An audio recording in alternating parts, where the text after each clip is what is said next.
This is the Tom Barnard Podcast. Listen live weekday mornings, 8 to 9:30, or anytime you like as a podcast on the Tom Barnard app at tombarnardshow.com or wherever you get your podcasts. Ladies and gentlemen, God has given me this wonderful gift because I've been trying to get at this for a long time. So to open the story, when I was 16, might have been 15 years old, I was a sophomore at, no, wait a minute. What does it go? It goes senior, junior, sophomore. Yeah, so I'd be a sophomore in 10th grade, right? Yeah. So I'm a sophomore at North High School. And literally, because the neighborhoods were, kind of different, the northeast one was where all the honkies went in. And the southwest one is where all the black students went in. It's just because it wasn't like you had to go in those doors. It's just that's where everybody lived, right? Well, I still lived on the southwest side of the school. Therefore, I was going in that door one day, and this young black girl, very pretty, by the way, I'd like to point that out. She held the door for me. And as I walked through the door, I looked back at her and I said, "Thanks very much." And she said, and I quote, "Oh, that's okay, Pinky." So look at Tevin's shirt today. I wore it in honor of her. It's in honor of me. Or in honor of you. Because I'm calling you Pinky all day today to pay it back. After all of these years, I finally get to call somebody Pinky. I'll take it. That's okay, Pinky. That was a great experience. I will tell you that. It was very sweet, I thought, because she was just kidding. Or maybe she wasn't. Even if she wasn't kidding, it was still cool. I got to run something by you guys because I have to ask you a question because it's happened a few times now. I go for a 5-mile walk before the show every day and on the weekends, obviously. And I've noticed one thing. When you're on a sidewalk walking in, doesn't matter where you are, basically. But I would a little alert for all you runners out there. A lot of you run in the street, which is, at that time of the day, it's 5:45 in the morning. It's not going to be a lot of traffic. But if you walk on the sidewalk, I would do something because you're going to get socked in the head one of these days if you keep doing what you do. Twice this morning on my walk, I was brushed by a runner going by me. And you can't hear them coming, no, obviously, because they're, they got the soft shoes on. Just for your own safety, runners, I would tell you, say just on your left or good morning or whatever you want to say. But if you're going to surprise one of these people one of these days, it's not thinking straight and you're going to get socked right in the head. Yeah. I mean, don't you agree? Oh, 100%. And like, depending on where you're running, I guess if it's, like a highly populated area where there's buildings and you can't veer off into the grass. Like anytime I run, I'm like, I'll take the widest angle because I'm not trying to dodge you and your dog and your stroller and your kids and whatever else. So, but I'm just telling you, like I said, I'm not saying it's against me. I don't care if you do it. It just at one point when the first guy brushed me this morning, I literally was going to grab him because I didn't know what the hell the guy's doing. Right.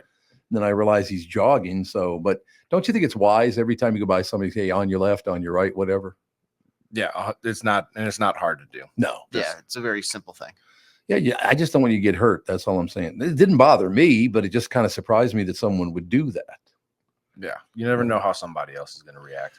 There is no question about that. Okay, I gotta run this by you because this just popped up just now. What celebrity could you never ever hate? I came up with Don Knotts. Remember the deputy sheriff on the Andy Griffith Show? Okay. I couldn't hate him because he did the Ghost and Mr. Chicken. Great films. Yeah, absolutely. Yeah, the first name I thought of was Betty White. Oh yeah, you could not hate, but you know what? You're right. I feel like she's very likable. Yeah. Betty White's very. How about you, AJ? Like Dolly Parton. Dolly Parton's another one. That's very, very. So that's interesting because women claim that men would never choose a man, but you both chose women. Yeah. What do you think of that action? Yeah, so take that, women. Yeah, take that, women. Take that, homie. And I chose, of course, law enforcement. Take that, women. Don't say that now. That might have taken a little frosting off of the cake when he did that. That's a possibility. But okay, I'm going to click. So you would go Dolly Parton. Yeah, I feel like Dolly Parton's a good one, and Betty White would be mine. Betty White is a phenomenal pick. and I'm going with Don Knotts just to be a smart ass. Okay. What do you think? I like it. Okay, here we go. Oh my God. Did you guys pre-read this story? No. You liar. I can tell by the look on your face. There we go. I have no idea. You're a disaster. It seems inevitable that every celebrity will disappoint us in some way, but is it? BuzzFeed got people to name the celebrities that no one could ever make them hate. Oh my God, there are 17 of them.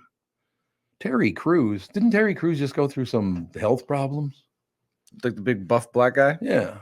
I don't know if he did. Did he just have some health problems? I like him, though. I agree. He's good. He's very likable. Christina Applegate. That's a good one.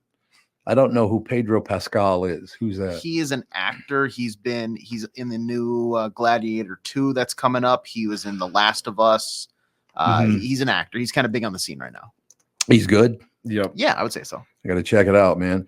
This one does not surprise me at all after what happened the last couple of days. Jack Black is number 14. You could never hate him, although Kyle Gass may have ruined that for him. But he didn't side with Kyle Gass. He got pissed off at him. Mm-hmm. Yeah, this is the guy I probably should have chosen, Michael J. Fox. He's very I can't hate him. I mean, used to have him on the KQ show all the time, and he's just a really great guy. Got a lot of health problems, though, man. There's your buddy, number 12, Betty White. Yeah, baby. Number 11 would be LeVar Burton. I'd have to agree with that one, too. You know, so far, I don't have an argument with any. I don't know who Pedro Pascal is, but the rest of them I agree with, you know.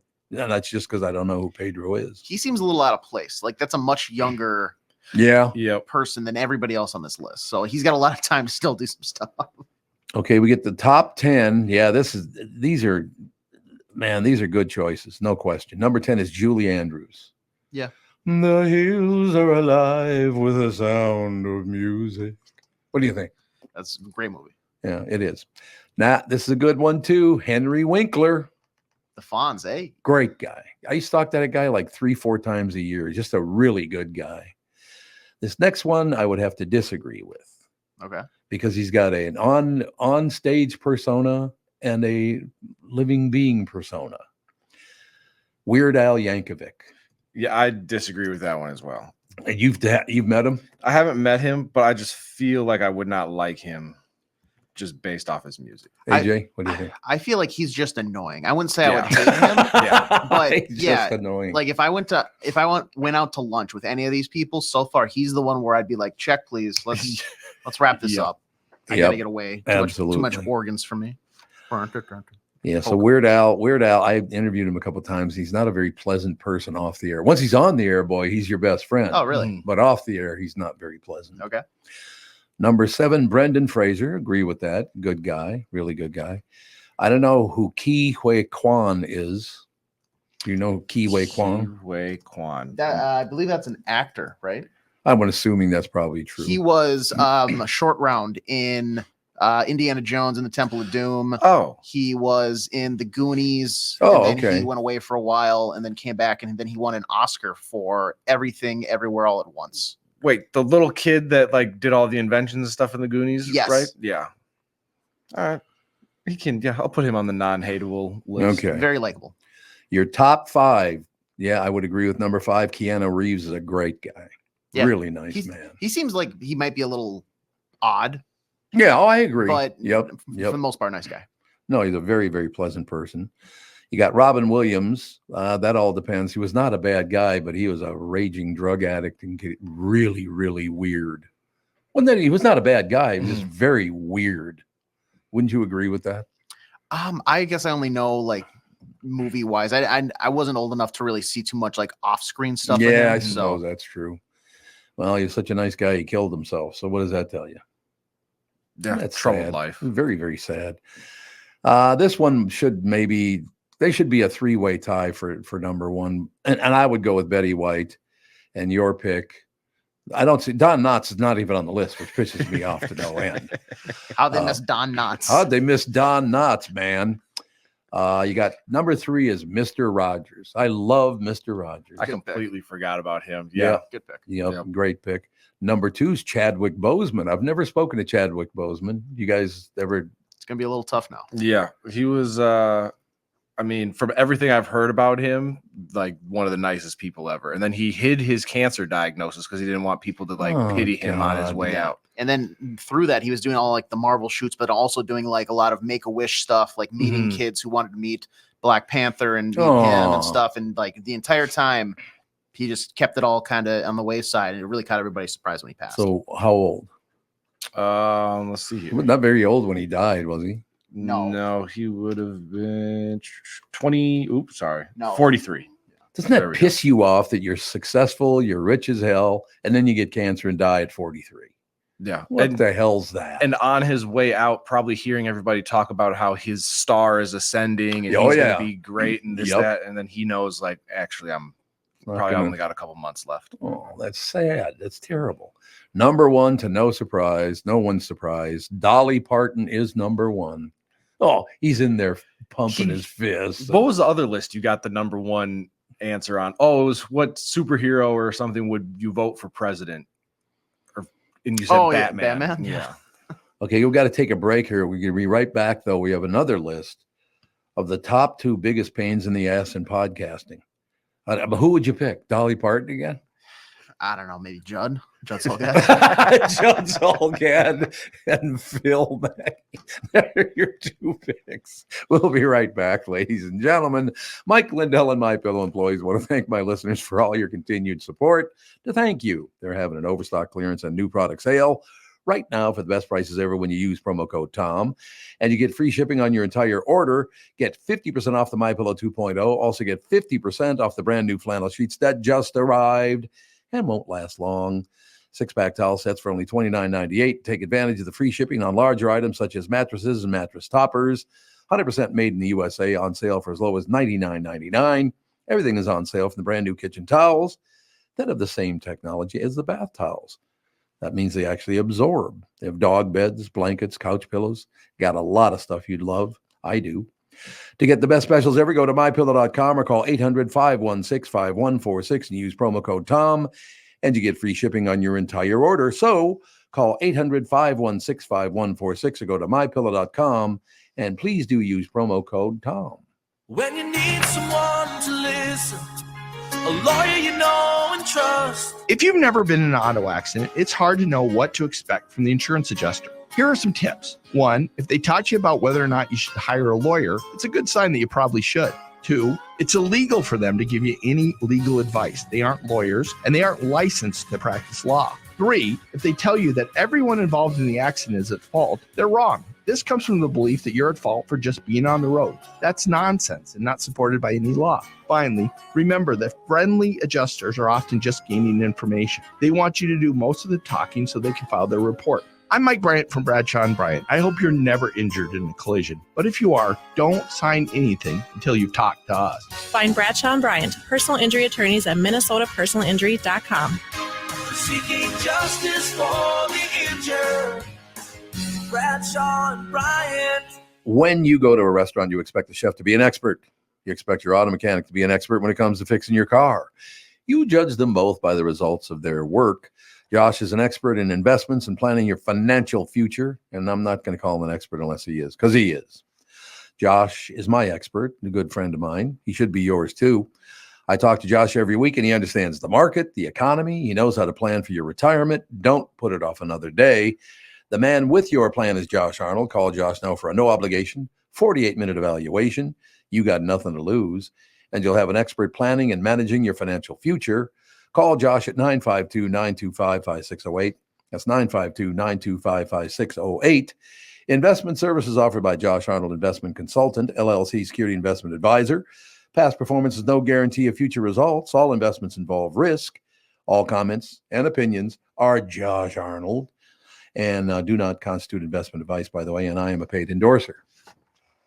This is the Tom Barnard Podcast. Listen live weekday mornings, 8 to 9:30, or anytime you like as a podcast on the Tom Barnard app at tombarnardshow.com or wherever you get your podcasts. Okay, it was pretty much agreed upon that Dolly Parton is the most likable person, famous person in the United States, I guess. Famous person is the way to go, no question. And then there were 2 picks for the worst person in podcasting. There was Phil Mackey and then Judd Solgad. What was I second though? No, actually, you were first. But I thought, good. Okay. He goes, oh, good. Okay, good. Oh, good. I just don't want to be second. I mean, I'm sufficiently feel like I'm a pain in the ass enough to be first. So I'm glad to hear that's the case. Now, let me ask you a question, because you guys got a big show and a lot of people listen to you and all the rest of it. Do you have people that make comments on social media that just don't like you? You probably don't get a lot of that, I wouldn't think. Oh, no, I get a lot of that. It's great. Do you really? Why do they do it to everybody? Why? Well, in my case, I mean, most of it's justified because it's Vikings fans that don't like the fact that I tell the truth about what I think. So well, there you go. But I love it. I mean, that's what makes the world go around. I mean, it's nice to be liked, but at the end of the day, it's sort of boring to be liked. Well, I will tell you, and this is a flat out deal. I've been in the business now for, so let's see, I was 17 years old, so it's been a few years. Let's just say it's been just short of 60 years. Okay. And if you don't have people that hate your guts, you're not doing your job. Because if everybody's kissing your ass, loving you, it just means you're an ass kisser. Yep. And I don't know, you know what? I don't know, just because of how the world works, that anybody is universally loved. Dolly Parton. It's the only one we could think of. Betty White. Which is great. But I mean, if you do what we do, and you get on a microphone and talk about things, and it could be anything, you're going to be despised and or disliked or disagreed with, and now, of course, Twitter and those type of platforms provide ample opportunity for people to tell you. I mean, can you imagine if Twitter had been around, in the heyday of the KQ morning show? Oh, well, actually, KB2, Kristyn Burtt, pointed out yesterday that the first year she was on the family podcast, I was still drinking. She said her entertainment that entire year was just reading what I was writing at 3:00 in the morning. Oh God. So you go on and and that can be dangerous. It all. That can be a dangerous. That could be. I've seen some epic meltdowns too. Oh, I used to 2000 Southeast Elm Street. I'll meet you there in 15 minutes, tough guy. Like 3:00 in the morning. Have another drink, Tom. Well, you're right. If you are universally loved too much, you are not doing your job. No, not in this business. That is very, very true. No question about it. I mean, there are people that hated pretty much everybody. Some of them maybe not hate, but if you do that, soapy kiss ass stuff, you might get big numbers for a while, but it's not going to last forever. Yeah. I wonder what it was like now that I think about it, back in the days of like CCO's heyday, right? Though, like with the Cannon Mess. Right. And Boone and Erickson. I mean, it felt like as a kid back then, it felt like that they were loved by everybody. Yeah. I wonder what we don't know that, and we can't find out, but I wonder what the percentage of dissenting vote was in an era that was far different when it came to like media personalities. Yeah, totally different. Well, I knew both Boone and Erickson. Really, really nice guys. I hung out with Steve Cannon for a while, and then because they had the Jew connection, Gelfand took that away from me. You can hang out with Steve Cannon. He and Muttle would hang out together. Mike just pushed you aside, is what you're saying? Gelfand always does that to me. He's a bruiser, so it's easy for him to push people. Verbal bruiser. He's a verbal. He is a verbal bruiser for sure. I will tell you honestly, he's one of the smartest people I've ever met. He's a brilliant man, except for he falls for politics. He leans way one way, but I mean, obviously, if you heard, he'll be on this afternoon or later this morning, excuse me, and he doesn't have a lot of good things to say about the opposing party, boy. No, he is, but he is very smart. But he is. He's got the old sharp tongue, the sharp wit. He does. You're absolutely right. He's a very, very funny guy. Honest to God, when I first brought him in to do the morning show, and again, that's millions of years ago, I came in about the third day because he was not a guy who got up at 3:30 in the morning before. You know what I mean? Yeah, he's a newspaper guy. He is a newspaper guy. They don't get up at 3:30. Well, they go to bed about 4:30, but they don't get up at 3:30. That's correct. Mike Gelfand on the third day of doing the KQ morning show with me. I can't do it. He literally covered up his face and started whining. Oh my God. So now we don't bring him in now until like almost 10 o'clock. So that's good. He did it for years though. He did it for years, and he was a ball to work with. And I love the fact when he went by M. Howard Gelfand at the Star Tribune, Yes. people thought his name was Mick Howard Gelfano. Are you serious? Yes. I remember the byline. Mick Howard Gelfano. You might want to look a little closer. That's not God. even close to his name, but Oh my God. great writer. Really, really good writer too. Don't tell him I said all this stuff, okay? That he's a genius. Just don't mention it to him. Absolutely not. Absolutely not. I'm glad we're talking about this stuff because there's nothing to talk about in sports, is there? Not right now. No, So, yeah. it's pretty dead. I did think of this though as you ran through the list of most liked people in the last segment. You know, one of the great KQ bits of all time was when the Chucker talked to Keanu Reeves and Dogstar. No question. And they were all clearly high as kites. You were. And he did the Chucker bit, which was phenomenal. And if people haven't heard that, I think you can find it on YouTube really easily.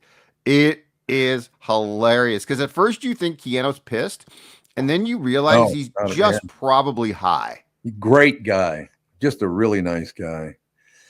And I will, you know what? I got to call Lastman because he and I are still really good friends. A lot of people. There's this article in the Star Tribune. Tom Barnard fires John Lastman. I never fired him. I don't know where they got that. I didn't fire Terry. I didn't fire anybody. There are a couple of them I had killed, but no, that's not true. That's not. But I wonder if Lastman would allow us to play the Chuckers if we got them sponsored. I would think so. It would be well worth your time. Oh God, it's one of my favorites of all time. And this was at the beginning of rap and hip hop. Yeah. At the very beginning of it all. Yep. I can't remember who the hell he was interviewing though. It was a rap star though. And the guy's of course doing his job as a rap star and all the rest of it. And all of a sudden the Chucker goes, wait a minute. We got to hold it up for a second here, ladies and gentlemen. And I don't know if I can hang with you with all this Ryman Simon stuff. Oh, there's a few that come to mind immediately, including Fred Savage. Oh, God, yes. In the Wonder Years days, so he's a little kid, and it is hilarious. He was great. For a little kid, he stuck right with the Chucker, man. I couldn't figure out if he got it or he was sympathetic to a guy he thought was stupid. Yeah, maybe. He might have thought the guy was just stupid. But he was nice. He was great. He was fantastic. And then there was Chuck Knobloch at the Mall of America, which is Knobloch. God, he was great at that bit. That thing was just gigantic. You know, I got to get a hold of Johnny. I wonder if they'd let him pop on the show once a week. Maybe that's how we could do it. Yeah, I think so because he's working in St. Cloud, and you know. Yeah, and it's podcast versus radio, so it's not like it's the same market or same whatever medium. Okay, I got a little downside to the whole deal. Oh God! Remember Jerry Lewis's son, Gary Lewis, and the Playboys? They had a band. Mm-hmm. Jerry Lewis's son, Gary Lewis, was being interviewed by the Chucker, and he started crying. Oh God, did I feel bad? He thought that Chucker wouldn't stop insulting him, and he literally started crying on the air. No. Oh God, I was like, well, that one's not funny. Let's not play that one again. Oh, I felt I've so never heard bad. that one. Oh, Wow. I think they got rid of it because it was really depressing. He had no idea it was a bit or anything like that. Oh. Oh God. What did Lastman do? Oh boy, look at the time. I'd love to keep schmoozing with you, but I can't. That's actually really good, by the way. I got to get Chucker on this show. The Chucker thing, because you have a whole generation of like you guys who probably don't even know who. I mean, you guys do, but people outside the business probably never even heard of the Chucker. Oh yeah, not now. Yeah, no way. It'd all be brand new material. No way, but yeah, there's some great ones. Oh, there's no question about it. I loved working with Johnny Lastman. He was a piece of work. There's no question about what a nutcase that guy was. Matter of fact, a lot of nutcases worked over there. But to do the chucker thing, you have to be like to keep going, and the pushback at times. He was damn fearless. Power 92 in the chucker. Yeah, what is it? Power 92. He would do that. Yeah, we got to get to work on that one. That's a great bit, man. And he's got them record. I think he's still got them all, set aside somewhere on the internet or something. I don't know what the hell he's doing, but I think he runs them on the station up in St. Cloud. Does he? If you go on YouTube, you can find, like, I've found Fred Savage on there. I found Yep. I found the Dog Star Keanu Reeves one on there. That one is great because they all start laughing and they just go along with the bit because you're like you said, I think they were all high. And I think at one point Keanu is so amused he's talking to Chucker, but he takes the phone away and starts saying something to the rest of like the band guys that are there. He starts like talking to them. This guy thinks, and it's like they're all like, "Oh man, that's great." And that's a young Keanu too. So, and by the way, that was all John Lastman. He invented that character. He ad-libbed most of the stuff he did. That was all Johnny Lastman. Where that whole bit was about him. It was great. It was great. Did he also do? And I don't remember this exactly now, other than the fact it was hilarious. Did he also do like a Down on His Luck PD in like northern Minnesota or something? I think so. Yes. And they would like call, or he would like leave messages for himself about how depressed he was about being, I just remember there was one where I think I literally had to pull over. I was laughing so hard because it was just so outrageously funny. Now he's on in the morning, so I don't think I can't get him on the show because he's on a morning show up in St. Cloud now. So I don't know, but I'd like to work out something with him. We got to start playing the chucker down here, and I got to believe we could get a sponsor for the chucker, couldn't we? I would think so. Let's see what like bail bondsman or something. Yeah, exactly. That kind of tie-in. That's a good tie-in. It's a great tie-in. This was one hell of a sports report. I will. Oh man, I feel like we covered everything. I have a question for you though. As a sports person, when this does happen, and you go on shows where guys don't really have much of a sense of humor, what the hell would you talk about today? It'd be a very quick sports update. Because there's nothing to talk about. Like if people don't want, you're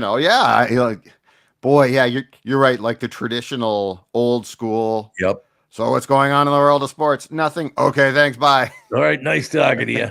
No question.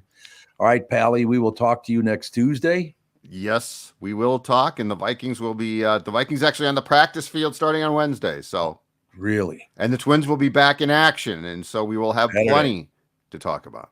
Saturday it starts. No game tomorrow, but there is one Saturday. Well, and there are games. I was wrong. There are games on Friday, but the Twins aren't playing because the Brewer series is a 2-gamer. It still makes no sense. It makes no sense to me at all, but that's just the way it is. All right, Pally, looking forward to talking to you next time. Good report. That's all. Thank you. Lots of sports. See you guys. Judd Zalgad, SKOR North, ladies and gentlemen. Now, I don't know how we're going to do this because we have a great report from Judd, and then coming up next, this brilliant youth. I mean, I'm kind of overwhelmed that he's even going to be on the show. You know what I mean? Starstruck is the first word that comes. Yeah, we're all three starstruck. Yes. There's no question about it. Speak for yourself. I see him every day. The starstruck is kind of worn off for me. 66% of the people on this show think he's just wonderful. We'll be right back. Ross will join us right after this. Why should your business bank with North American Banking Company? Here's Austin Bartz of Bartz Lawn and Landscape and Bartz Snow Sculptures. I started banking with North American, I think, 3.5 years ago. All the people know me by name. I know them by name. It's fun to come into the bank and actually talk to somebody you know. So I made the switch and I'm very happy. It's the best bank I've ever been at. So why not bank where I bank? With my friends at North American Banking Company. To learn more about North American Banking Company, go to nabankco.com. That's nabankco.com, or do what I do and stop by any one of their 6 Twin Cities locations. Member FDIC, equal housing lender. The past several years have been the craziest in the history of the car business. The pandemic, supply chain and chip issues, all causing extreme inventory shortages that led to, predatory pricing. Some dealers charge thousands of dollars over MSRP. We never played that game. I'm Jim Paul of Valley Buick GMC. We knew that would leave a bad taste in a customer's mouth. More importantly, from an integrity standpoint, it was just wrong. So what about the current market? You know, inventory and pricing. Valley has their best inventory in years. Really all the Buick and GMC models. Even the previously hard-to-find Yukons, HD pickups, and Hummer EVs. Plenty of deep discounts. Many with factory rebates and low-interest financing. Then it's a good time to buy? It's a great time. We're welcoming our previous customers back, as well as anyone else that felt the treatment just didn't feel right the last time somewhere else. Valley Buick GMC in Apple Valley and Hastings or valleycardealers.com. Car buying without the bad aftertaste. Mike Lindell and MyPillow employees want to thank my listeners for all your continued support. To thank you, they're having an overstock clearance and new product sale right now for the best prices ever. When you use promo code TOM, you get free shipping on your entire order. You get 50% off the MyPillow 2.0. Also get 50% off the brand new flannel sheets that just arrived and won't last long. 6-pack towel sets for only $29.98. And take advantage of the free shipping on larger items such as mattresses and mattress toppers. 100% made in the USA, on sale for as low as $99.99. Everything is on sale, from the brand new kitchen towels that have the same technology as the bath towels that actually absorb dog beds, blankets, couch pillows, and so much more. To get the best specials ever, go to mypillow.com or call 800-516-5146. Use promo code TOM, and you can get free shipping on your entire order. So call 800-516-5146. Go to mypillow.com and use promo code TOM. This is the Tom Barnard Podcast. Okay, I got to do this perfectly. Ladies and gentlemen, Ross Brendel is brought to you by Mr. Money Talk, Josh Arnold. Call Josh today for your free 48-minute evaluation at 952-925-5608. Ladies and gentlemen, Ross Brendel. What do you think of the that is an intro. I got the radio voice from the legend himself. We'll send it over to you. So you use it every day. You said 66% of the show is behind me. That's good news, because if I ever run for public office, I can win at 66%. There you go. Touchdown. Yeah, there we go. I got to hop in really quickly on your Chucker talk. The one that kills me every time, Rob Schneider. Oh, yeah. That one. This effer doesn't even know who I am. But Chucker never knew who anyone was. And then if I remember correctly, Rob Schneider knows Lastman a bit, right? So then he's talking to him, like he's going in and out of character, if I remember this one correctly, which made it even better. Yeah, that one.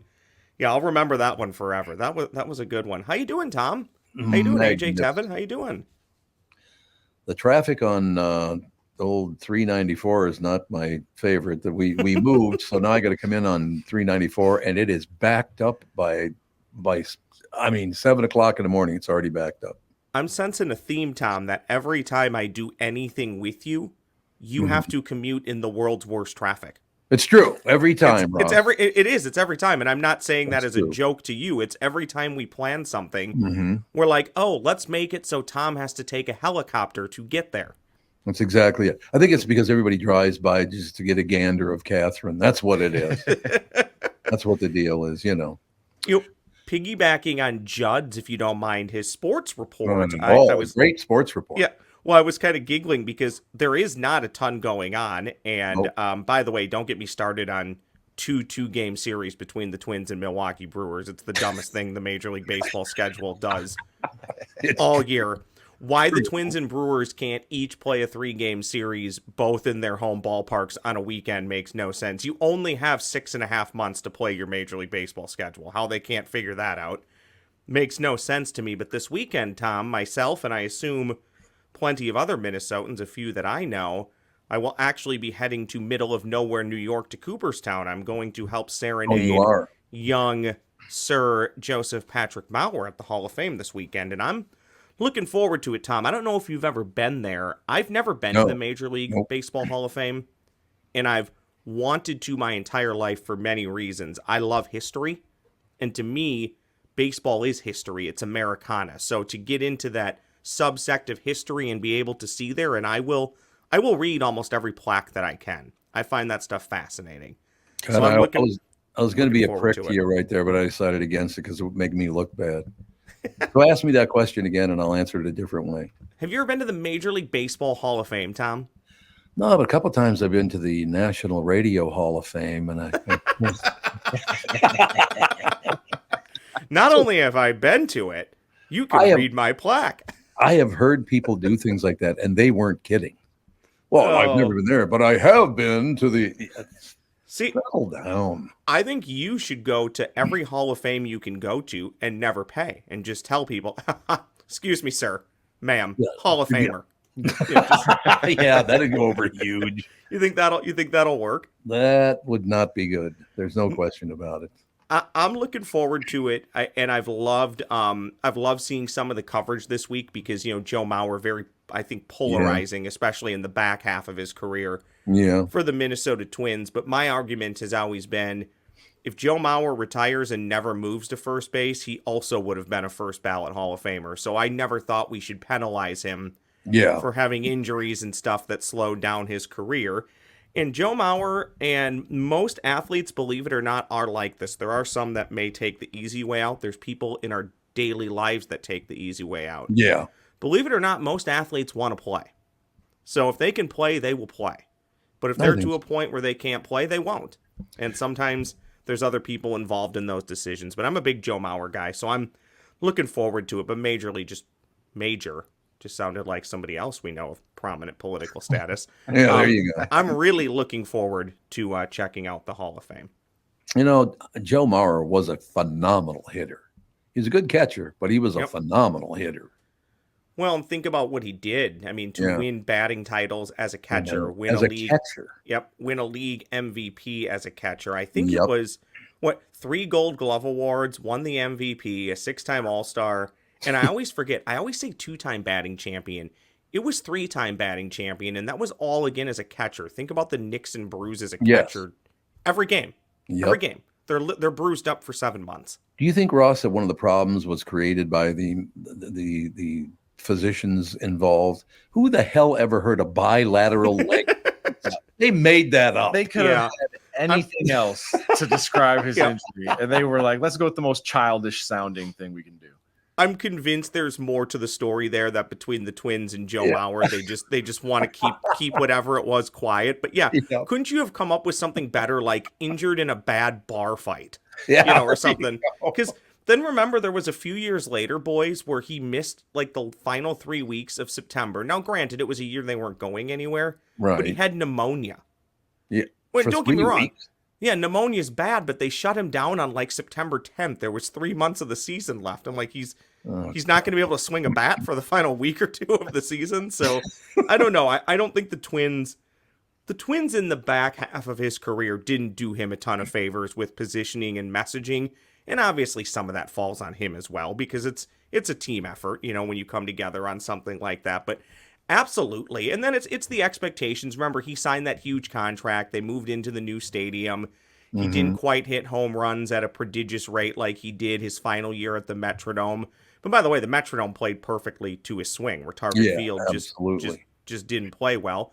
And one thing we don't love to talk about is the shift really ruined him for about a half a decade when teams were shifting left and right. And you can say, oh, we'll just hit it where they're not. I think anybody who's ever played any shred of baseball can tell you it's not as easy as that, right? No. It's not as easy as, there's 3 guys on the right side, I'll just hit everything to the left side. It can be done, but it's not as simple. So long story short, I'm a big Joe Mauer guy, but I did bring you some positivity today, Tom. Here we go. No, I like Joe Mauer, though. I'm a big Joe Mauer fan. Yeah, he actually, very quickly, I see him a couple times a summer because he coaches his daughters in softball in the same league my niece plays in. And I mean this kindly. He sticks out like a sore thumb because he's just one of the biggest guys you will ever see. He's huge. And I don't mean like out of shape. He's just a big guy.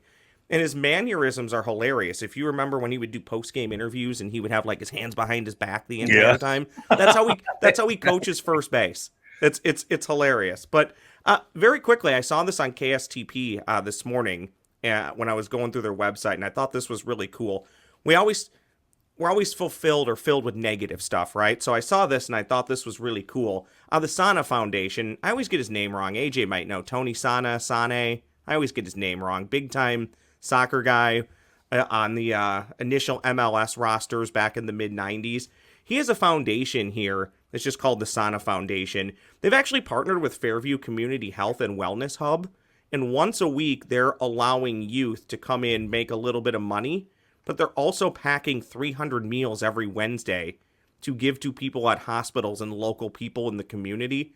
So I just thought this was great. So you're doing good on many levels. You're giving kids something to do. You're teaching them how to work. You're teaching them how to be better in their community, but then also people are being the recipient of that. So I just thought that was really cool to see. So I wanted to highlight that story from the Sana Foundation and Fairview Community Health. They're doing that all summer long, and I think that's awesome. Let's spend more time talking about the good in the world than the bad. Yeah, I agree. And if you don't think there's good in the world, then go out and create some. That's my message to people. Ross, that's a great message, so let's do that. So there we go. Wanted to leave you with a little bit of positivity. I gave you a memory? One quick memory. Take just a second. Steve Cannon, afternoon guy at WCCO. Hey, Morgan Mundane, why do so many young kids in America play soccer? I don't know, Steve. Oh, why? So they don't have to watch it. Back in my day, they called it herd ball, especially when they're kids, right? Because it's just there's a ball on the ground, and then there's 20 kids all within about 8 feet of it, going up and down the field. Yeah. Your closing. You had a brilliant closing. You said. I think that was about it. That was my closing was the positivity for you. Okay, but it's a good way to close because I agree with you. People need to get the hell off of this psychotic political wagon on the left and the right. Let's work together. People are good people. Not everybody's a prick. No, and by and large, Tommy, as you know, most of us live on left center or right center. So there's no sense in being ridiculous to most people. The positivity, Tommy, I know you've talked about it, the forecast. This is incredible. After going through a couple days of nasty heat and humidity over the weekend, to have kind of this warmer fall feel, I love it. It is a warmer fall feel. You're right. So I'll end on that positivity. Although I did see, looking at the 5 Eyewitness News forecast, the humidity and heat kind of returns this weekend, so we won't talk about that. We'll be fine. Okay. So quit your job for Friday and Monday. Yes. And go back to work on Tuesday. What do you think? You know what? Endorsed by Tom Barnard. Everybody just bring that letter to work, and you're fine. Yeah, there you go. I like Hall of Famer. Don't you know who he is? Yep. Don't you know who that? Oh God, I hate when people. Don't you know who I am? Don't you know who I am? No Typically, clue. Anybody who mutters that, it doesn't work. Right? It does right. not. It does not work. Ross, you're a great guy for coming on. I appreciate it. You got to pop on once in a while, anyway, man. Yeah, I'll come in one of these days. I know you extended that invite. I'll make it happen. Probably sometime in the fall. This is kind of my busy season, but once we get through this, I'll come hang out with you guys if that invite still is extended. Absolutely, it is, right? And again, thank you for closing out with positivity because everybody needs to do that now. Yep. And again, like I said, you don't think it's out there, do something for your neighbor, even if you don't particularly like your neighbor. I agree. Thank you, sir. Thank you, Tom. Ross Brendel, ladies and gentlemen. What a great guy. I never knew his last name, though. That's interesting. I Ross, yeah, but I never knew his last name. Yeah, I was going to say, I handed you the sheet, and you're like, who's this? Who the hell is Ross Brendel? Oh, that Ross. Ross Brendel is brought to you by Mr. Money Talk, Josh Arnold. Call Josh today for your free 48-minute evaluation, 952-925-5608. That's 952-925-5608. That's so nice, those guys to pop on, all the rest of it. It's nice of Chris Eggert to, just stop annoying us and take a few days off, Yeah, I hope his trip down to Chicago was all right. Not too good. No, his daughter's got a basketball game or something? Yeah. You don't think it's going to go too well? Oh, no. I'm sure it's going to go great. I know they're a big basketball family, those Eggerts. Well, he was a hell of a basketball player back in his day, from what I understand. Yeah. It sounds like he was quite the college star at wherever he went to college back in the day. He has that one black and white photo that always pops up. It's a black and white photo. No question about it. We do have to take a break. Be right back. Checking on the news right after this When you go to a restaurant, you expect the chef to be an expert. You expect your auto mechanic to be an expert when it comes to fixing your car. You judge them both by the results of their work. Josh Arnold is an expert in investments and planning your financial future. Josh Arnold is my expert, and he should be yours too. I talk to Josh every week, and he understands the market and the economy, and he knows how to plan for your retirement. Don't put it off another day. The man with your plan is Josh Arnold. Call Josh now for a no-obligation 48-minute evaluation. You've got nothing to lose, and you'll have an expert planning and managing your financial future. Call Josh at 952-925-5608. That's 952-925-5608. Investment services offered by Josh Arnold Investment Consultant, LLC Security Investment Advisor. Past performance is no guarantee of future results. All investments involve risk. All comments and opinions are Josh Arnold's and do not constitute investment advice. Tom Barnard is a paid endorser. Is that text you're sending so important that you missed your turn? Is that text you're sending so important that you ran the red light? Is that text you're sending so important you didn't see the ball coming onto the road or the child that followed? Hi, I'm Mike Bryant from Bradshaw & Bryant. When you take your eyes off the road for even 4 seconds, your vehicle travels 100 yards. That's the entire length of a football field. If you absolutely have to text, you need to pull off the road somewhere safe and do it from there. Texting and driving is against the law and can cause serious injury or even death to you and others. Now that is important. We hope you're never injured in a collision, but if you are, please contact us. Find Bradshaw & Bryant, personal injury attorneys at minnesotapersonalinjury.com. Going farther with Mike Bryant on your side, seeking justice for the injured. Bradshaw & Bryant. Why should your business bank with North American Banking Company? Here's Austin Bartz of Bartz Lawn and Landscape and Bartz Snow Sculptures. I started banking with North American, I think, 3.5 years ago. All the people know me by name. I know them by name. It's fun to come into the bank and actually talk to somebody you know. So I made the switch and I'm very happy. It's the best bank I've ever been at. So why not bank where I bank? With my friends at North American Banking Company. To learn more about North American Banking Company, go to nabankco.com. That's nabankco.com, or do what I do and stop by any one of their 6 Twin Cities locations. Member FDIC, equal housing lender. You're listening to the Tom Barnard Podcast. Yes, you are, ladies and gentlemen. There's no question about it. One name, I think she wasn't on the list, but maybe she was, but I think I would remember. Carol Burnett was not on our nicest person list. She was not. Yeah. I wonder why. She's a wonderful person. Yeah, I don't think she was involved in any scandals or anything like that. Well, there was one, I remember they accused her of something, and she fought back and proved they were lying, that it never happened. And I can't remember I can't remember if it was a lawsuit or if it was just a story that was published, but it was a negative Carol Burnett story. Look, I used to have Carol Burnett on the morning show all the time. Carol Burnett used to appear on the Family Podcast a lot. Mm-hmm. Look, an example. Carol Burnett's on one time, and Catherine says, "Carol, would you do me a favor?" She says, "Sure, Catherine, no problem. What do you need?" Said, "It's my father's birthday today, and my father loves you."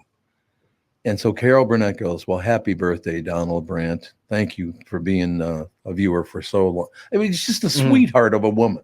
Yeah. So why she wasn't on that list, I really don't understand. Yeah, and the false story you're talking about, I guess a Washington restaurant said that she was being loud and obnoxious and got into an argument with Henry Kissinger, and then she trapezed around the place offering everyone a bite of her dessert. And they said, and it came out that was completely false. A complete lie. Yeah. Why do they do that to people? I don't know, but that's a hell of a story to make up. Like, yeah, I want to bite of my sandwich. What a rude lady offering everybody a piece of chocolate cake. Like, yeah. I kind of love the adjective of Tevin trapezed around the room. Yeah, what is that? Trapezing. I don't even know what that would look like. Just elegant, or like because what's a trapeze? Isn't that where you like swing at like the circus from the ceiling? Yeah. And I always think that's like smooth and you got to be skilled. So maybe they're thinking like wild and like freakish or something. Yeah. Like that. I don't know. That's Italians only, by the way. You ever notice that most trapeze artists are Italian? Sansevier trapeze is around the road. Yeah, exactly. That's how he hurt his shoulder. I would not want to be sitting in the crowd if Sansevier was on a trapeze. I'll tell you that. All of a sudden, the cord snaps. That's Down that deal. goes Sandy. The reason I brought up Carol Burnett, the 2024 Emmy nominees were announced yesterday, and The Bear. It's so good. Is it really? The first 2 seasons are like some of the best television you can see. It's about a restaurant business, Yep. right? I got to watch that because I watched like one episode and I wasn't all that fond of it, but everybody tells me it's really good. Yeah, it's really good. There are some people that are like, it's not for me, but if you're involved in any way in the restaurant industry, I think you'll like it. There you go. So yeah, The Bear set a record for the most nominations for a comedy series with 23. 30 Rock had previously the previous record with 22. There's another show I never watched. Was that any good? 30 Rock? I never got into that one either. That's with Tina Fey. Tina Fey, Yep. yeah. Alec Baldwin. Alec Baldwin was in it. Tina Fey, last time I saw her, I can't remember what she was in, but she was really good. I think you are referring to the Haunting of Venice movie or whatever. Yes, that's exactly what it was. Yeah. She was really good in that. You know, I know she produced the new Mean Girls like musical remake that people wasn't really aware that it was a musical before they went to see it. Whoops. Which is a weird trend I'm seeing in movies nowadays. So yeah, now The Bear set a new record with 23 nominations. Speaking of records, the legendary Carol Burnett became the oldest woman to get an acting nomination for Palm Royale. She is 91. I have seen a couple episodes and she doesn't talk. How do you get nominated without talking? I don't know. She didn't even open her eyes in the first ones that I saw. Oh, so she's like in a coma? Yeah. Well, she lays down real nice. I'm guessing that you'll get to some scenes where there's like flashbacks with her. I'm hoping that's what actually it's acting. Thank you. It's a good point. By the way, she's 91 years old. But yeah, with God, I should probably reach out and see if she wants to come on because she used to be on the show all the time. Just a sweetheart of a woman. Ryan Gosling got his first Emmy nod for hosting the episode of Saturday Night Live that he did. It featured the now famous Beavis and Butthead sketch. That is pretty good from what I understand. Kelsey Grammer did not get nominated for Frasier Revival, even though the original was an Emmy darling, and Real Time with Bill Maher got passed over this year. Now they're saying this. I'm not saying this. Could it be because Kelsey has come out as a Republican since then, and Bill Maher has been accused of leaning more to the right this year? What do you think? You think that's because Hollywood is way far left? They're one of the reasons this country's so screwed up. The news business and Hollywood have destroyed this country. I might be the wrong person to ask.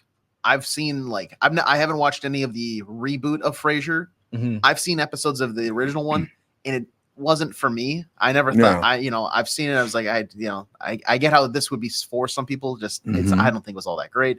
And then I think Bill Maher has kind of lost his fastball. Oh, really? I think so. Like he's kind of shifted to, I don't know. He's not as like strategic, I feel like, with a lot of his thoughts and his commentary. Really? It's just more like I'm ranting to rant type of thing. Yeah, I had to deal with him a couple times. He's not pleasant to deal with. I know that. He's not the best guy I've ever talked. Well, he's the one who said, I hate cartoons about The Simpsons. How do you hate The Simpsons, for Christ's sake? Yeah. It's nearly impossible. And I would say this, and because I loved the original Frasier, just loved it. But the new one is not good. Okay, well, there you go. And that seems to be kind of the trend with a lot of reboots, because in your mind you have this you romanticize the old one, and it's the new one never really lives up to the standard. No, I've always liked him, very pleasant guy, and all the rest of it. But the show's not good. What the hell is that? What? Can you hear the thumping in my headphones? You hearing something? I don't hear anything. My headphones must be good. Let me grab another. Are they going dead? I was like, what just popped up on your screen? All of a sudden, it's just like bum, bum, bum, bum, bum, bum, bum. I'm like, what the hell would that be? Yeah, it's not there now, thank God. I think I better put these bad boys on the charger. Like I said, when the kids come in, things. It's a playground in here. Oh, it is a playground. Well, how about Sage? Because Alex won't put them on screen because she doesn't want anybody to know what her kids look like. The end of the episode, Seiji, who's, he's 6 now, 8 and 6. They are the two of them. Takes his headphones off, puts them down, and he goes, "I'm famous." I was like, oh, okay. Yeah, he's famous now, so don't you lose that. He just scrolls into school today. Like, I don't know if you guys heard me on the podcast or not, but kind of a big deal. Okay, you want to check some other snubs? Because there are some other snubs, from what I understand. I don't, Yeah. Emmy nominations: Emma Stone's The Curse and Nicole Kidman's Expats snubbed as Reservation Dogs and Slow Horses Surprise, and I don't know what either one of those are. With several Emmys stalwarts not eligible for nominations this year, it was expected that there would be a number of surprises among the 2024 Emmy nominations. But while some series and stars broke through, other anticipated nominees from new shows didn't fare as well as they'd hoped. Despite a big awards push, Showtime's The Curse failed to receive any nominations. I don't know The Curse. Do you know The Curse? The Curse featured Emma Stone and Nathan Fielder. Nathan Fielder. And I don't know. It's he's got a sense of humor where if you get it, you think it's hilarious. But if you don't, you think he's probably the most boring, unfunny, weird guy ever. So I'm not surprised that people on whatever Academy or voting board or whatever for the Emmys maybe didn't get it. Because it seems like if you're not kind of in the club or like you don't appeal to them, even if other people think it's the greatest thing ever made, you're not going to get the nod. Mm-hmm. So what is The Curse about? Because I like Emma Stone usually.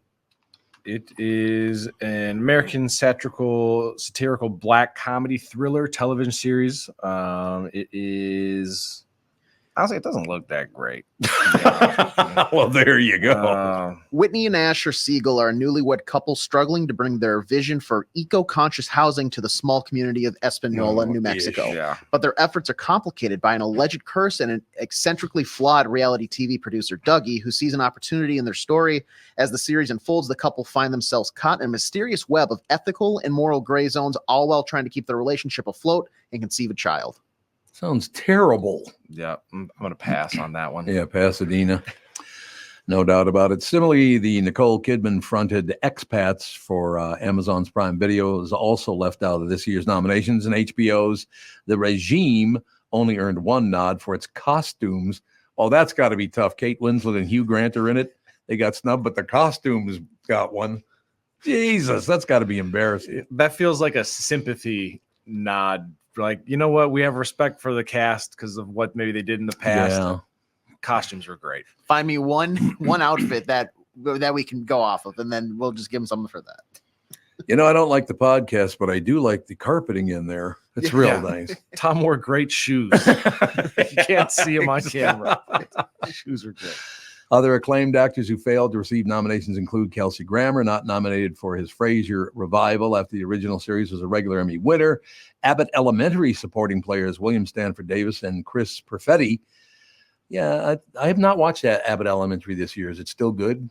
Yeah, I've heard nothing but great things. And you were into like seasons 1 through however many they've had so far, right? Yeah. Except this is the only one I haven't watched because I've been got a lot of stuff to do. One of those deals. You had The Gilded Age's Nathan Lane, Ripley's Johnny Flynn, Shogun's Cosmo Jarvis, The Sympathizers Hoa Jean, would be Jean Day, I think maybe, or Juan Day, and Fargo's Jennifer Jason Leigh. She was really good in Fargo. But I thought the other guy was not, and I always like him. Oh, yeah. Who's the other guy? What the hell's his name again? Shoot. Was it John Hamm? Yeah. John Hamm. There you go. I didn't think he was very good in that. Do you like him in that? I mean, I thought he was fine. It wasn't my favorite season of Fargo, but it was for what the whole show is. It was still enjoyable. Yeah, it was. Yeah, I agree with you. Those guys, Minnesota boys. I had them booked one time on the KQ Morning Show, and apparently they listened to the show, and it was just not far left enough for them, so they canceled. They said, no, thank you. It's got to be the big far left for some of these people in Minnesota, man. No question about it. And while The Bears set a record for the most nominations by a comedy series in a single year with 23 nods, a number of the show's cast members were not nominated, with Abby Elliott and Matty Matheson missing out on supporting actor nods, and Sarah Paulson and John Mulaney missing out on a guest acting nod. John Mulaney, I thought, was getting bigger and bigger now, isn't he? Isn't he getting bigger than he was before? Yeah, I feel like he's kind of maybe plateaued a little bit because there was because he was huge and he still is a very big deal and very good at what he does. But I think like people have kind of cooled on him and they move on to the next comedian of the flavor of the month type of thing. That is kind of how it goes. You're right. You did great, but now we moved on. That's true with comedians. We'll take a break. Be right back. A couple of seconds, ladies and gentlemen. More news coming up right after this, and of course, just about 7-8 minutes from now, Kristyn Burtt will pop on. But a little more news coming up next. Mike Lindell and MyPillow employees want to thank my listeners for all your continued support. To thank you, they're having an overstock clearance and new product sale right now for the best prices ever. When you use promo code TOM, you get free shipping on your entire order. You get 50% off the MyPillow 2.0. Also get 50% off the brand new flannel sheets that just arrived and won't last long. 6-pack towel sets for only $29.98. And take advantage of the free shipping on larger items such as mattresses and mattress toppers. 100% made in the USA, on sale for as low as $99.99. Everything is on sale, from the brand new kitchen towels that have the same technology as the bath towels that actually absorb dog beds, blankets, couch pillows, and so much more. To get the best specials ever, go to mypillow.com or call 800-516-5146. Use promo code TOM, and you can get free shipping on your entire order. So call 800-516-5146. Go to mypillow.com and use promo code TOM.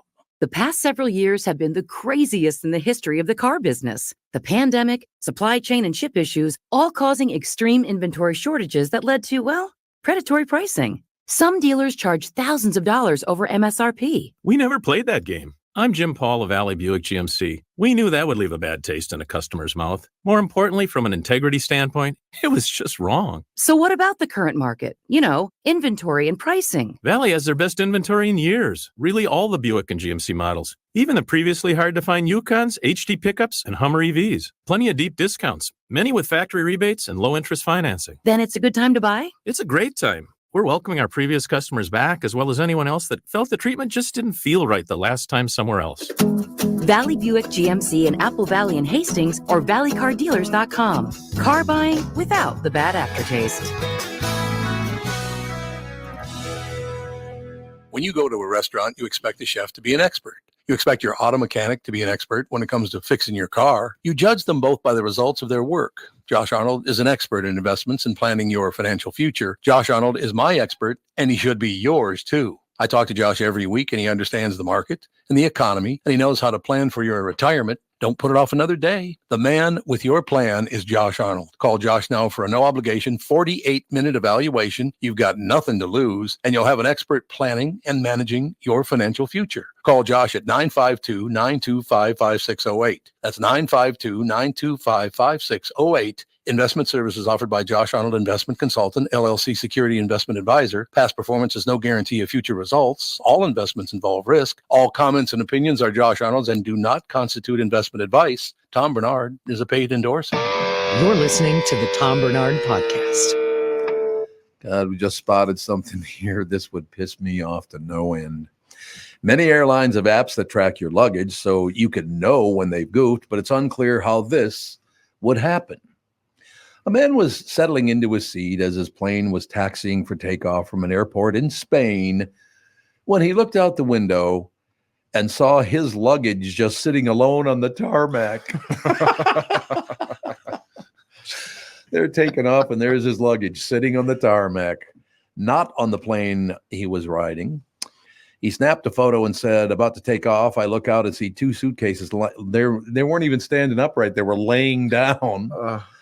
Oh, God, on the runway. I tell my aunt, look, they dropped two suitcases." And she said, "They look like yours." Well, guess what? They were his. He added, quote, "I can't handle this. There was nothing he could do." And even more annoyingly, he said one of the bags had a 5-pound block of cheese in it. Oh, Jesus. Which was surely baking in the sun. Yeah, I'm not gonna ask why. That European cheese is probably good. He probably just meant to bring it home.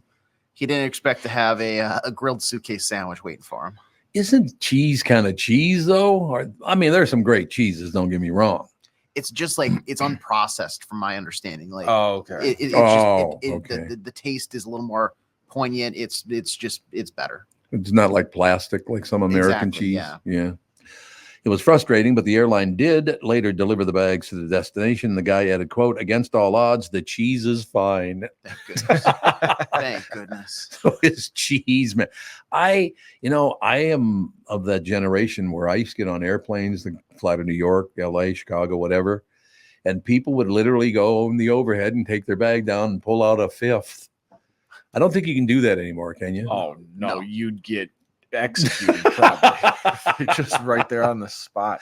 Oh, man. Some people used to get hammered on airplanes. Yeah. Smoking used to be, just light up a cigarette, whatever. No big deal. Like, like you're saying, drinking. It sounds like a club in the sky. I do love the fact this is smoking and this is non-smoking. Yeah. They're about an inch apart. But there's a curtain. Yeah. There was at first there was not a curtain. It was just okay. a sign that said smoking. Oh, okay. Smoking section. It's like the smoking and non-smoking sections in restaurants back in the day. Yeah. Back in the day. It didn't make any sense whatsoever. But, I remember going to like Devani's as a kid, and it's like, do you want smoking or not? I'm like, no, non-smoking. But then it'd be a wall that I'm like sitting in the booth, and just the divider on the other side is some guy just puff, smoking heaters. Yep. Like, well, my deep dish pizza tastes a little ashy. Yeah, a little ashy. See, that would be sad. It ruins your food. That's all right. No, it was not all right. Builds You paid character. big dough for that. Builds character. Builds character. This headline, the Donald Trump assassination attempt. Check out how close Trump came to being shot in the head. Well, this is a video deal. Yeah, they'd had like if you watch soccer, they call it VAR, where it's like an animated. It shows like a slow down, and somebody did this for the attempted assassination, and it shows like an overview shot of like his head, and it shows like the trajectory of the bullet, and then last second you see his head turn. And yeah. Ugh. So it was going to hit him right in the head. Yeah, it frankly, it didn't look like he was like. It was gonna hit him enough. Like it was already a not great shot. Oh, okay. But then, but I will say the turning of the head last second saved him, like probably his life or a lot of like recovery and that type of stuff. So, yeah, because this one says Donald Trump came incredibly close to death on Saturday, but you can't appreciate how close until you see this 3D rendering of how close the bullet came to going right through his skull, which it would have done if he hadn't turned his head at just the right moment. A second bullet came pretty close to hitting. Oh, I didn't even know there was a second bullet that almost hit him. I knew that the guy took like 8 shots. I think they said it was like 7 or 8 shots. 7 or 8, yeah. Former classmate of Thomas Matthew Crooks says he did indeed hate Donald Trump, but he apparently hated all politicians. Well, that's a club now, basically. I don't hate them, but I don't care for many of them. Yeah, not enough to go try and assassinate one. Yeah, still ridiculous that we're in a state where this happened. There you go. Oh, my God. You need a laugh this morning? John Hinckley Jr., the guy who shot Ronald Reagan, wants us to give peace a chance. Oh, okay. That's the guy who knows where peace is. It's like Ted Bundy saying, all right, let's all come together now. Vegetarians, yeah. Come on, ladies, hang out with me. I don't know. Oh, and I think one of you guys brought this up already. You need another laugh. Delegates at the Republican National Convention are wearing ear badges in a tribute to Trump. You see, I'm not doing that. You know what I mean? It's a choice, is what I'll say. It's a choice. It's a choice they're making. Oh my God. Yeah, it's true. If he hadn't moved his head, he would have been shot right in his right eye. Yeah, you saw that. Are you seeing the I'm looking at it now? Yeah, I'm looking at the graphic now. It would have shot him dead. Yeah, it would have taken the right side of his noggin completely off, probably. And he literally just the second before the bullet gets there turns his head. It's weird to me that they don't do more of his rallies in like an indoor arena setting. Yeah, I agree. I feel like that would help with, I mean, granted, I feel like the security should have been a little more higher quality for this so that it didn't happen in the first place. But I feel like an indoor setting eliminates any possibility of this for the most part. And it is true that the cops did know the guy was up there. I have no idea. Tried to get him down. I don't. There was one of the cops went up on a ladder, and a guy turned and pointed the gun at him. So that cop had to drop down. I just 20 years old. You're that pissed off. You want to kill the former president of the United States. Yeah, when I was 20 years old, murdering a president was the last thing on my train of thought process throughout my day. Like there was so much going on. Like I was oblivious to the political world. And for this kid to be that worked up is just mind boggling. Why don't you go out and get laid? What do you think of that, kid? Right. Get a fake ID and sneak into a bar or something like that. Exactly. Honest to God, check out a pair of titties, man. You much better life. What are you doing shooting at people? You psychopath. Play some video games. Play video games. That's exactly right. All right, ladies and gentlemen, Kristyn Burtt, the lovely and talented Kristyn Burtt is up next. I've been tracking the weather in Minnesota for a long time. I'm 5 Eyewitness News Chief Meteorologist Ken Barlow. And in the morning, I've got to be right because my forecast affects your family's entire day. And in the evening, you can count on my friend, Ren. That's right, Ken. I'm 5 Eyewitness News evening meteorologist Ren Claire. And as a Minnesotan, I know our weather can be tricky. Throughout the day and into the night, I've got you covered with an accurate forecast to help keep your family safe and ready for any weather. And don't forget, no matter how things change or what time of day, you'll always get our forecast first at the start of every newscast on 5 Eyewitness News. Start your day with me, Ken Barlow. And wrap up your day with me, Ren Claire. Because 5 Eyewitness News is always tracking our weather. So you're always alerted first. It's why 5 Eyewitness News is Minnesota's weather authority.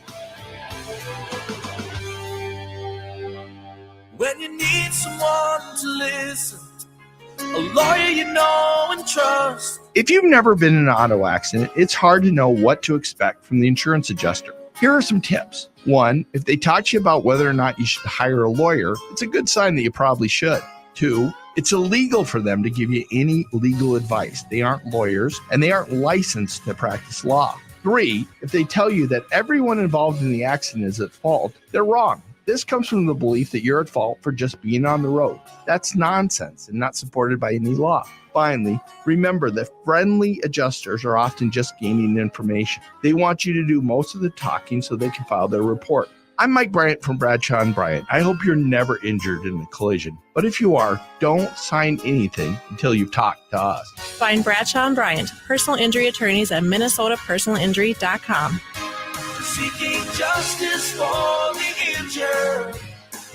Bradshaw and Bryant. I hosted my show on the radio for 40 years. Now I host the Tom Barnard Podcast. And I'll tell you, I've never seen the passion and engagement from our audience as I do now. I know we also have businesses that listen to our podcast, and it got me thinking, wouldn't it be great to help those businesses grow by telling my listeners about them? So here's the deal. If you own or handle marketing for a business, would like to have my audience buy your product or service, visit TomBarnardShow.com, keyword partner, and we'll put together an ad campaign to help your business. That's TomBarnardShow.com, keyword partner, and thank you for listening. This is the Tom Barnard Podcast. Oh, there we go. Now we're cooking with gas, ladies and gentlemen. I just got a message. We were talking about the Emmy nominations, Kristyn Burtt. Yes. And what's his name? Pedro what? Pascal. Pedro is the actor that plays in the Star Wars show, The Mandalorian. Correct. I've never seen that, so I have no idea. I like the original Star Trek where William Shatner's way over the top with his acting. I love that about that show. He is just so over the top, that whole show. But Mandalorian's part of Star Wars. I just want to point that out. Oh, what was I talking about? Star Trek. It's all Star Trek. Okay. Well, yeah. It's all space stuff. And, it's Star Trek I like. Star Wars. Yeah, the first one was good, but the one was enough for me. Does that make sense? Did you just see Star Wars and then quit there? Yeah, I saw Star Wars. And Did you see Empire Strikes Back or? Well, I think I might have seen Return that. of the Jedi. The reason because I used to have James Earl Jones on the show a lot, and he is such a nice man. What a nice person. You ever have to deal with him? I have, yes. Just he was my commencement speaker at NYU too, by the way. We even let Kristyn Burtt graduate. Is that what he said? No, the whole audience was like, Vader. The only thing I remember from my college graduation, but it was actually really funny. And then also on the stage was Ruth Bader Ginsburg, who spoke. Oh, sure. and also Alec Baldwin. I mean, motley crew, but it's really kind of interesting, like how they were all there. Alec Baldwin had gone to NYU years before and like didn't graduate, was short, like let's say 12 credits or something like that. So they're like, we're going to give you your degree because your body of work obviously stood for something. You know, he went out and did an internship. In Hollywood. So they gave him his diploma by year. So it was a fascinating graduation. Did you know the story of James Earl Jones and how his childhood went? You know, he didn't talk as a child. You could look this up. Matter of fact, wouldn't you mind looking this up? James Earl Jones, and I don't know how long the period was, but he just stopped talking. He didn't talk at all. And then when he started talking again, and Tevin will be able to tell us how long he didn't talk. All of a sudden, when he started talking, he began talking like this. His voice completely changed in that period. His mother probably fainted when he uttered a word. What? Well, it says that from the ages of 5 to 14, he barely spoke a word because he stuttered so badly that he just gave up. He gave up, yeah. And then when he did start talking, at 14, his voice was that deep.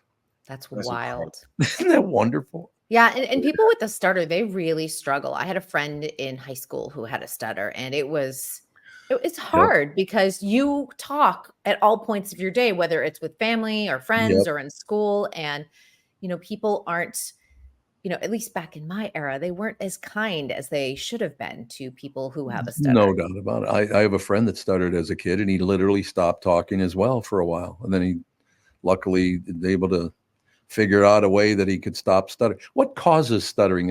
It's a brain malfunction of some kind? I don't even know. I don't even know either. I mean, but maybe it is a brain thing because I know that, people will go to speech therapy to like retrain the body. And part of that has to be the mind. No question. I just thought of something, and Kristyn Burtt, you can tell me that I'm right on the money with this one. There is no way that Porky Pig would ever be in a cartoon ever again these days. Porky Pig is canceled. He stuttered like a sumbitch on that show. I'll tell you that. He did. That's how he used to talk. Although we embraced Porky Pig. We loved Porky. Mm-hmm. Oh, Porky was wonderful. I love Porky Pig. Yeah. That's all, folks. That's all I have to say. What'd you find out? It can be caused by a bunch of different things: genetics, brain deficiencies, environmental factors. Really? If you have a traumatic brain injury or if there's trauma, like just life trauma, sometimes can cause you to stutter as well. Yeah, I understand that. Now, Kristyn Burtt, all the Emmy nominations came out, and I don't know, they look pretty accurate to me. Yeah, they look pretty on point. I mean, Shogun came away with the most nominations for drama, and then The Bear, which again, we're going to debate this forever, came away with the top nominations for comedy. It's really not a comedy. It's maybe a dramedy, but that's one of the things that the Television Academy has not really gotten their hand on, because it's one of those things you're like, do you come up with a dramedy category? Or is it just a clear delineation like this is drama and this is comedy? Because The Bear probably wouldn't have that same amount of nominations because it's 23 in total. Yeah. If they had wound up in the drama category. But see, a person like me, because I heard it was a comedy and I went, this is not funny in the least. So I stopped watching it because they said it was a comedy. Yeah, I would say it's a dramedy. Like there are funny moments, but I feel like the drama is what drives the storyline for that. Yeah, I got to get after that show again because that's literally the reason that I stopped watching it, because I was told it was a comedy and it's not funny. Yeah, the show though is so good. I think you'll like it. And the one thing I do say, because I found it jarring too. The first episode of the first season, it's a lot of action and a lot of noise in a kitchen, and I found it a bit jarring. Yep. But if you move through that first episode, because it kind of sets up a lot of the exposition of what you need to know, the show it's just fantastic. The relationships of the people at work and even outside of that framework are really good. So I will give it another shot, because if it's a drama rather than a comedy, I'll look at it in a totally different way. Yeah. And have you finished Hacks season 3? Because that got nominated for. Yeah, got it. She's phenomenal anyway. Jean Smart is probably one of the finest actors. I don't know why, honestly. She's terrific. She's not mentioned in the same breath as Meryl Streep because honestly, she has the same capabilities as Meryl. Oh, no question. No doubt about that. I was very happy to hear that because she is terrific. Yeah, and I think like what I like about it is that it is very parts of it are very inside Hollywood, and you're like, oh, that was modeled after this agent. Oh yeah, like that happened. Yeah, like or people whisper about that. You do see that. It's kind of like watching Entourage sometimes. Yeah. Even though the show I feel is aged now in 2024, when I was watching Entourage in real time, we were all hanging out at Earth Cafe and they were filming at Earth Cafe. So it was really kind of like wild to be like, oh yeah, this is kind of my life, or like the party scene at the time. Very similar to what they were showing on Entourage. That's interesting. I never watched one episode of that. Entourage. Never watched. And now it feels really dated. Like I went back to watch an episode and I was like, it was so timely for that period. It's almost Sex in the City too. Something that was so timely. You go back and watch it and you're like, the big cell phones like this big, or, like it's just too much now because you go, we would never do that. We would never say that because things have changed so much. I didn't watch because that prick, what's his name again? That little guy. Jeremy Piven. Jeremy Piven. The pivot. What a horrible human being that man is. He is great in that show, though. Is he really? Yeah, there's a shock. But he's playing a version of himself. I mean, he's supposedly playing a version of Ari Emanuel, who is the head of William Morris Endeavor. Yep. But the one thing that made that character so good was that he was awful and terrible as an agent in terms of like, he'd get the deal done at any cost, but he had this relationship with his wife that was so sweet and it gave him a sense of humanity. And it was the only reason that you were like, oh, I get why the character was multidimensional, terrible and mean at work, but at home, really sweet and loving. That's a good thing. By the way, I have to do my job here. Kristyn Burtt Entertainment News brought to you by North American Banking Company. Go to nabanco.com to learn more. Member FDIC, equal housing lender. There, I finally did my job. You had to wait. Unbelievable. While talking about the pivot. Yeah, the pivot. God, he used to come in studio and it's like, oh, he's going to have to get out of here before I have to drill him. Oh, man, there's something in this building that I must be allergic to. You know what it is? I think we still got that cottonwood going around. Excuse me for sneezing. Yeah, like I know there's like a lot of pollen, flowery looking stuff that floats around downtown Minneapolis, especially. So I would assume it's out here in the suburbs as well. You know what's great about it is I'm allergic to cottonwood up here, and I'm allergic to melaleucas down in Florida. So I sneeze now 12 months a year. It's just wonderful. Jesus, thanks God. Thank you, God. LA has the opposite season because everything rains in January and February and then just blooms in the winter. So I'm like, why do I have winter allergies? But it's because we're dry right now. Yes. There you go. So what did you think of the Emmy nominations overall? Did you like most of them? Yeah, I was impressed. I had a lot of friends who got nominated. That was kind of fun. Yeah. So it's fun to celebrate when you especially like choreography, like all of Dancing with the Stars. Oh, okay. Other people have come off of those shows. It's exciting to be able to text people and like DM and everything. And one friend, she is in Chicago. I went and saw her show last weekend. It's Jenna Johnson and her husband, Val Schmirkovsky. They've been on Dancing with the Stars forever. They got nominated for a choreography award. They were not watching. And I sent her a text and I was like, congratulations. So I broke the news, which was kind of fun. Oh, that's good. Yeah. They weren't watching. They were not watching. And they won. That's fantastic. And they got nominated. They didn't win. They got nominated. Yeah, well, that's a win. We'll find out at the Creative Arts Emmys, which happened the week before the Primetime Emmys. But a nomination is a win to me. I mean, if you even got nominated, that's a big deal. 100%. And the number that they got nominated for was a tribute to Len Goodman. And for anyone who watched Dancing with the Stars, they know Len Goodman was like the grumpy judge on the panel for over 20 seasons. And he passed away last year. And they did this beautiful Moon River tribute. And they brought back a lot of like the old cast and everything. It just was wonderful. I went down to the studio to watch it because I was like, this is going to be an Emmy nominee. I knew it. Yeah, you did. No question about it. So you like them overall. You like the picks. Yeah, I was happy with it. I was happy to see Sofia Vergara nominated for Griselda. She was great in that. She's great in it. And I said this is going to reinvent her career when Griselda originally came out, because I said she has been so sort of cornered into that like modern family character, and being able to embrace the dramatic side of her career. I think that this will be a game changer for her, because other than Modern Family, she's done America's Got Talent. And that to me, like, I'm sure she's having fun on the show, but that's just a really nice paycheck, you know? Yep, absolutely. Was there anybody? Oh, go ahead. Oh, sorry. I was gonna say, was there anybody that got snubbed that maybe missed out on a nomination that you expected to get nominated? You know, I think that there were a few, like I think Emma Stone was a big surprise for her show Cursed, Kate Winslet. You know, there were certain people that, you know, especially when they're big names, you just assume that they're going to wind up with a nomination. However, the dramatic category is so competitive these days. It is really hard to break in. And when they can do 5 or 6 nominees usually, that's it. And if you're thinking like, well, we've got a talent pool of about 10 possible names, someone's going to get left off that list. So John Hamm, I was thinking about Tom, and I was like, John Hamm not only got 1 nomination, he got 2 nominations, one for The Morning Show and one for Fargo. And I was like, Tom hates that season. I like him, but I thought he was very mediocre in that show. Well, the Television Academy voters, which includes me, disagree. So you think a bunch of ass kissers? Is that what you're saying?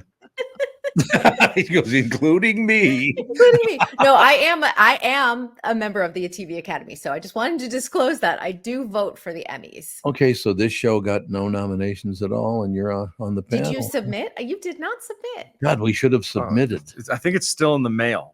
Our submission it's on its way. If you're all right with like disclosing your ballot or anything, was there something maybe you voted for, somebody you maybe had wanted to get a nomination that just didn't quite make the cut, that you maybe feel strongly should have? The Emma Stone one, I think, was probably my biggest surprise. And, you know, coming off the heels of her Oscar win too this year, I think that she has just really done a good job of doing weird roles and embracing them and not being afraid of that, where I think a lot of other actors just want to go, okay, this will definitely be an Emmy nomination for me, and not sort of veering off course. But she's going to be fine. I'm not worried about her, you know, and I'm worried about her career or anything else like that. But, and I think the other thing too, like in the reality show category, I was glad to see Traitors really in the mix, because that was such a big talking point last year. And it's been the show that continues to win is like RuPaul. He wins for host and the show wins. And it's a great show. But I'm like, okay, it's been won for like 5 years in a row. Let's move on to other things that are fresher and more exciting. Because sometimes you just go, is this the only thing we're watching? I can't imagine that. Because as an Emmy voter, you get access to everything that's nominated. Well, what are you looking at me for, Pinky? Oh, I thought you were just about to ask another question. So I was like, oh, let's look. No, I just, you wanted me to take a shot. Tom's a big RuPaul fan.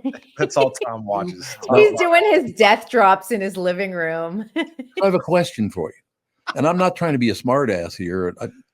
I thought RuPaul was transgender. No. Is that a guy? RuPaul is drag. Yeah. Oh, it's drag show. Okay. Because I thought he became a woman. No, RuPaul is. Oh, okay. Well, see, I didn't even know that. RuPaul's a guy that pretends he's a woman. Who dresses up in drag. Yeah, right. Yeah. Okay. Well, now I understand. Know. And RuPaul's Drag Race is literally that. It is drag. It's all drag. But they don't race. But they don't race. It's very deceiving, yes. But they compete. They do compete. And some contestants on RuPaul's Drag Race are transgender. That can happen. Yeah. I mean, you can, like I said, people RuPaul don't is not understand. transgender. One of my best friends became a woman like 30 years ago. So it's like, it's not that I haven't been around it at all. The guy, when he was a guy, was one of my best friends. He's still a great friend as a woman. You know, why do people think that everybody is so touchy about that? Who cares? It's your life. Do what you want to do. Politicized it. That's the problem. Because what? That's people politicize it. That's they did. Okay. Yeah. Well, they do that with everything, don't they? Yeah, unfortunately. And honestly, and to me, especially when it comes to the transgender community, if you're not around it, don't understand it, don't try to learn more about it, people just fear it and then create narratives that aren't necessarily true. You think we can ever get to a point? Oh, I'm sorry. Finish your statement. No, that's fine. No, I trampled you. No, it's okay. I'm just saying, it's just a bummer. Do you know what I mean? Because I think that they just want to live their lives. Transgender people just want to live their authentic truth. And right. And there are laws in certain states that are not allowing that to happen. They don't allow them to switch over to the other sex? There are, in terms of transgender rights, there are some issues. Like what rights? Don't they have the same rights as everybody else? Do you think LGBTQ have the same rights as everyone else in every state? No. Because I mean, there are certain states that are starting to diminish the ability for the LGBTQ community to adopt children. Oh, I didn't know that. They are, and the narrative, like some people are predators. That doesn't, if you're going to be a predator, you're just a predator. You're a predator, whether you're straight or gay. Do you know what I'm saying? Like, it's not like this community are predators. But let me ask you a question. Where I grew up, there were always gay men. I didn't know a lot about the women because women, I don't know, they just weren't talked about as much. I don't know why, but I've been around gay people my whole life. What the hell? Good. Live your life. You do what you do. Right.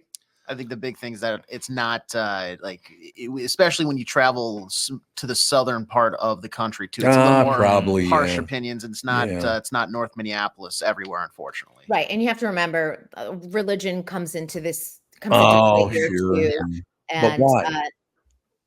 Why does religion even come into it? They are saying. Oh, that God made their interpretation of the Bible is that homosexuality is a sin.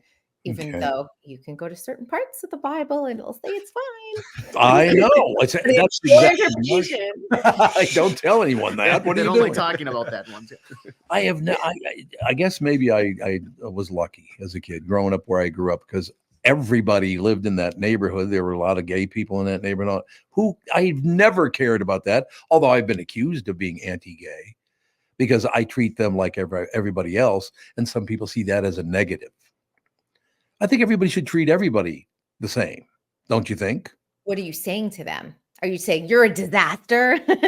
Well, you're going to be my friend. You're going to hear that you're a disaster. It's just, that's just the way it is. But you're what Tom is saying, to clarify to everyone. Tom's not being misogynistic toward me when he says I'm a disaster. He's just saying, as a person, I am a disaster. No, as my friend, you have to be my friend. Otherwise, I won't call you a disaster unless you're my friend. That's just how it is. The same way that me and AJ are also disasters. Well, Andy and Gelfand are going to be on the next part, so everybody's a disaster. More disasters coming by. But if I don't call you a disaster, it means I don't like you. I know. She goes, I know. I know. I was trying to explain that to somebody the other day, that like we were going back and forth, like making fun of each other about just dumb stuff, and she was like, am I the only person here that you make fun of? And I was like, no, I make fun of a lot of people, but only the people that I enjoy spending time around. Absolutely. Now you make fun of me and I don't take it personally, and I'll give you a little jab back, and we're all friends and keep it pushing. It is enjoyable to harass Tom a little bit. Well, I've noticed that, KB2. Thank you so much. I know we were at a paring knife and a steak knife yesterday. Machete. Butcher. We have that going. No, it has not grown to a machete, so that's the good news. One of the great parts of my life is the fact that there is a KB1 and a KB2. I want you to know that. It's very important. Because I've always got along with women better than I got along with men because I was raised by women. I figure you think I'm okay. I've been around since 2012, so. I tried to get rid of you in 2011 before I even started, but before I even existed in your orbit. Exactly. All right, young lady, we'll have a great day and we will talk to you tomorrow. Yes, don't forget to watch Cobra Kai tonight. And just one little bit of good news. Yeah. Instead of part 2 coming November 24th, they moved it up to November 15th. So yes. I thought that a 3-month break was a little too much. And now it's like a 2.5 month or 2 3/4 month break. 2 3/4 Oh month break. I do love that show, though. It's a good show. It's already on Netflix. Don't miss it. We will watch it tonight. Thank you, my dear. See you tomorrow. Kristyn Burtt Entertainment News brought to you by North American Banking Company. Go to nabankco.com to learn more. Member FDIC, equal housing lender. Do you think people do not realize that some people they were brought up that way, raised that way in the neighborhood and all the rest of it? That if I'm always nice to you, it probably means you're okay to me. But if I go after you, it means I actually like you. Right. If you're just like nice and that's it, it's like I probably am just tolerating you being around because we have to associate with each other. I want everyone today to think of Pinky. He's wearing his pink shirt. That's right. First time I've ever been able to call a black man Pinky.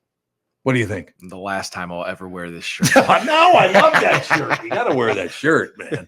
All right, that is going to do it. Family Show up in about 10 minutes.